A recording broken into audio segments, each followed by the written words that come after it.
questions. First off, let's have Davis Baker and then Anthony Dasher. Hey, Coach, can you hear me? Yes, There sir. we go. All right. So obviously a tough loss, but is there any way, especially with it being your first road game, that you can take any type of moral victory from this game? No, that moral victory is not a word. That's not a phrase. Learning and understanding that we can come out here and compete, for a first road game, that we can compete, we can play hard, we can play tough, we can get our speed going, we can make big plays, but we can also make mistakes, and we've got to overcome those. And, anytime as a coach, the most important thing, you want to see your team compete, but then you want them to understand what they have to take care of when it comes to communication errors on a switch or not blocking out on a free throw situation or something like that. But I'm proud of them. I mean, don't get me wrong. So moral victory is not a phrase I'd use, but proud of their effort, their tenacity, their togetherness, the bench energy in here, and what was a pretty flat crowd at times because it was a close game. And obviously there's, obviously not that many people here, but I thought our guys did a tremendous job of creating great energy for us. And now we've got to find out what our level of resilience is as we go on to play in a very, very tough place against a very, very well-coached team with Eric Musselman and a team that's very deep and can score a lot of points. Hey, Coach, I know 10-point leads on the road and maybe a different little animal than having a 10-point lead at home. But what happened there? After you got off to that good advantage, what kind of disappointed you there? The tough three. They made a couple of big threes. Mm-hmm. One I believe was challenged. One I believe was open. And Cameron Thomas created enough contact to get to the foul line, and would stop the clock and set it for them. And so they certainly had more free throws than us tonight. And but the bottom line is it was just a couple of threes. But at the end of the day, those aren't the things that beat you. Just like the last the last play at the end of the game where we missed the layup. That's not what beats you. That's the end result. But it's more about where we don't communicate on a switch with Days, and I believe it was Smart or Thomas, whoever it was at the end. But we didn't communicate on the switch, and Days gets that open three, and we've been switching that all game. That's where you just got to make sure that your mental toughness, that your focus and concentration and your level of communication continues to go. And I know they were tired, right? But we were making plays, and we were never not in the game. And even after we lost the lead, we were still right there. And those are the kind of things that you wish you had back, but we've got to learn from and hope that they don't happen again. All right, up next, let's have Mark Weiser, followed by Chip Towers. Tom, I assume that you guys fly home and then 2 days later, head back out to Arkansas. Yes. I'm curious with the three grad transfers you have in terms of the maturity level to kind of bounce back. Do you have a good sense of the makeup of your team in that regard? Well, I was thinking about this today. Outside of the SEC tournament, and obviously we only played one game there before we flew home. Last time we were on the road was at LSU, and that was a completely different result. And we lost the game, but it was a completely different game in the way that we played it. And we were never even close in that game. And tonight we came out, and for our first road game, we showed that we could compete. We showed that we could be tough. We showed we could get our break going and play with speed. We showed we could really move the ball. And we also showed that we got a lot of things to get better at. And but all in all, that's what we've got to look at. We've got to look at the pluses. We've got to do what we can do to control the minuses. We have to understand that we don't have the size and maybe even sometimes the strength. It depends on who's, but we don't have the size that some of these teams have. And that's where it's so important that we have great awareness off the ball when it comes to people that are cutting and moving, when we have communication on the ball, when it comes to how we're defending in action, and that we have tremendous awareness when the shot goes up so that we can rebound.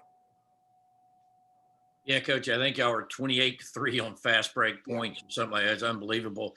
What did you see, Coach? I thought after Kyer made his last three that he had made a play to get the ball back on their inbounds, and they were questioning on TV. They showed the replay, but they didn't review it. Did I miss something there? Or? Yeah, I didn't understand why they couldn't review it, and I'll try to get clarity.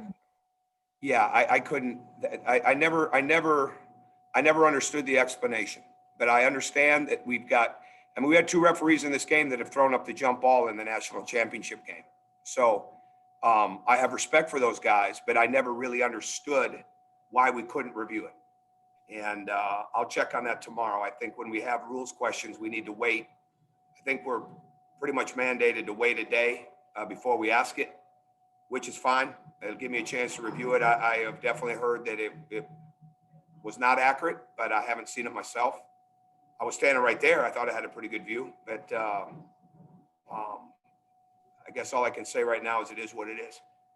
And to be clear, you were told in the heat of the action that that couldn't be reviewed. Yes. That we can't look at it. Yes. Okay. Thank you.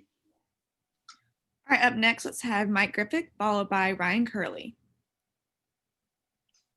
Yeah, Coach. Actually, I was going to ask the same question, but I guess I'll change gears here and ask you a little bit about just some of the settling and late in the game. In a game that's that up tempo, I mean, it just looked like for a while there's some of that movement that you talked about wasn't there, and then you started calling the play calling again. Can you talk about that down the stretch? Yeah, when you're on the attack, we're moving the ball pretty well. You know, I should have called more plays in the Mississippi State game, especially in the first half. I called the majority of them in the second half. That's not really how I want to coach.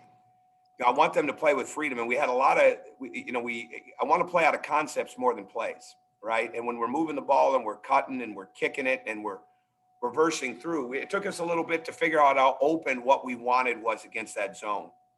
And once we did, we got better with it. But in a situation like this, I thought our intentions were really good, but there's no question that there's a, I don't have a phrase for it. There's a yin and yang right now to play call and trusting us to make a play right now. We've got to continue to build that chemistry. What are we in, 9 games in? What is it, 9 games in? Yeah, we've got to continue to understand, that part of it. And we just got to continue to work there. And I got to continue to try to feel the game out. But our scoring wasn't the issue as much as a couple of mistakes defensively, where we weren't up on the shooter and then we missed a switch. We miscommitted on a switch days hit, which hurt us.